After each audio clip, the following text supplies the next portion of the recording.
거룩한 교회 성도 여러분, 이 영상을 보시는 하나님 나라의 귀한 자녀 여러분, 오늘은 2023년 3월 8일 수요일입니다.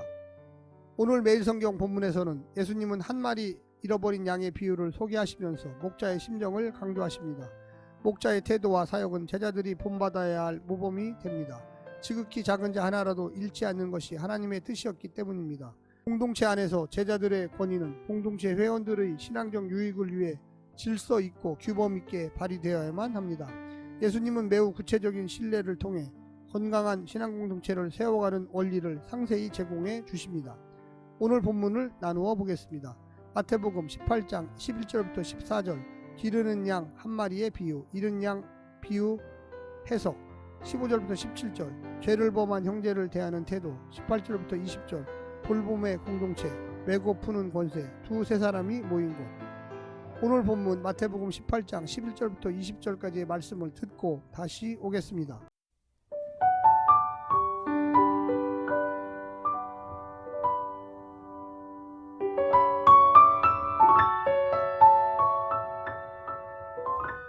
너희 생각에는 어떠하냐?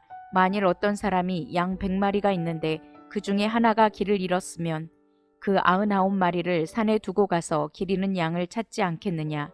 진실로 너희에게 이르노니 만일 찾으면 길을 잃지 아니한 99마리보다 이것을 더 기뻐하리라.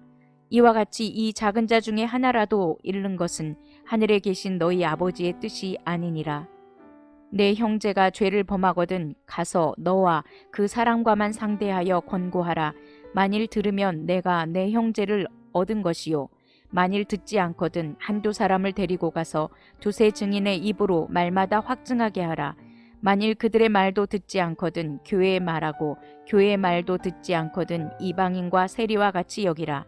진실로 너희에게 이르노니 무엇이든지 너희가 땅에서 매면 하늘에서도 매일 것이요, 무엇이든지 땅에서 풀면 하늘에서도 풀리리라. 진실로 다시 너희에게 이르노니 너희 중에 두 사람이 땅에서 합심하여 무엇이든지 구하면 하늘에 계신 내 아버지께서 그들을 위하여 이루게 하시리라. 두세 사람이 내 이름으로 모인 곳에는 나도 그들 중에 있느니라.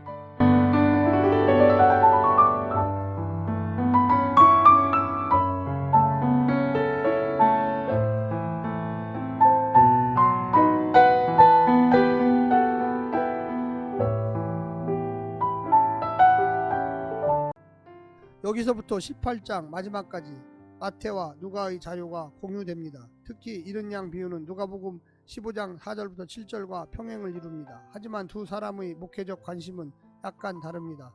듣는 대상도 차이가 있습니다.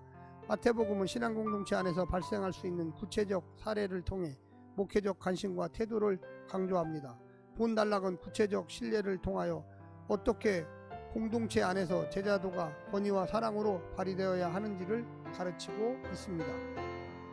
오늘 본문을 세 부분으로 나누어 자세히 설명드리겠습니다. 첫 번째, 작은 자 하나까지 소중히 여기시는 목자 하나님. 하나님 아버지는 목자 하나님이십니다. 무리와 함께 있는 99마리의 양을 두고 길을 잃어 위험에 빠진 한 마리 양을 찾아다니고 이를 찾으면 안전한 99마리의 양보다 더 기뻐하는 목자처럼 작은 자 하나까지 잃어버리지 않고 끝까지 기다리시고 인내하는 것이 하늘 아버지의 뜻입니다. 그러니 그 작은 자를 실족하게 하는 자가 천국에 들어갈 수 없는 것은 당연하며 공동체는 잃은 영혼 하나까지 최선을 다해 살려야만 하겠습니다. 세상과 젊은 세대로부터 교회가 외면당하는 시대에 교회가 할 일은 이 목자 하나님의 마음을 회복하는 일이 아닐까요? 두 번째는 죄를 범한 형제를 위한 목자 공동체. 여기 공동체 안에 잃어버린 한 마리 같은 형제가 있습니다. 작은 자입니다. 물론 죄를 범했습니다. 하지만 그는 외면하고 배제하고 비난하고 끝내야 할 대상이 아니라 돌이키도록 도와주고 격려하고 설득해야만 하는 대상입니다. 믿음이 약해서 죄를 범한 것입니다. 물론 돌아오지 않습니다만 어쩔 수 없습니다. 스스로 이방인과 세리 같은 존재가 되기로 했으니 말입니다. 하지만 교회는 목자 하나님의 심정으로 끝까지 찾아 나서야만 합니다. 먼저 포기해서는 안 됩니다. 공동체의 거룩함을 유지하는 것과 한 영혼의 생명을 지키는 것 사이에 어찌 기계적인 균형이 존재하겠습니까? 마지막 세 번째는 목자 공동체와 함께 하시는 예수님. 교회는 땅에서 풀고 매면 하늘에서도 풀리고 매이는 천국 열쇠를 받았습니다. 베드로에게 이미 말씀하신 그 권세는 사실 교회를 향한 것이었습니다. 따라서 교회가 한 작은 자를 향하여 합심하여 하나님의 뜻을 구하면 이루어 주실 것입니다. 두세 사람이 주 예수의 이름으로 모이면 주 예수께서도 그곳에 임재하실 것입니다. 그래서 교회는 그리스도의 몸이 되고 교회의 머리는 예수 그리스도가 되시는 것입니다. 그리스도께서 우리를 찾으러 오신 목자이셨으니 우리도 한 잃어버린 양을 찾아야만 하겠습니다.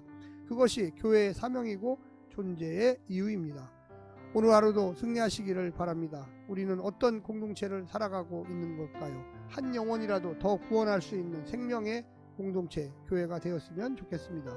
오늘 하루도 주와 함께 동행하십시오. 샬롬.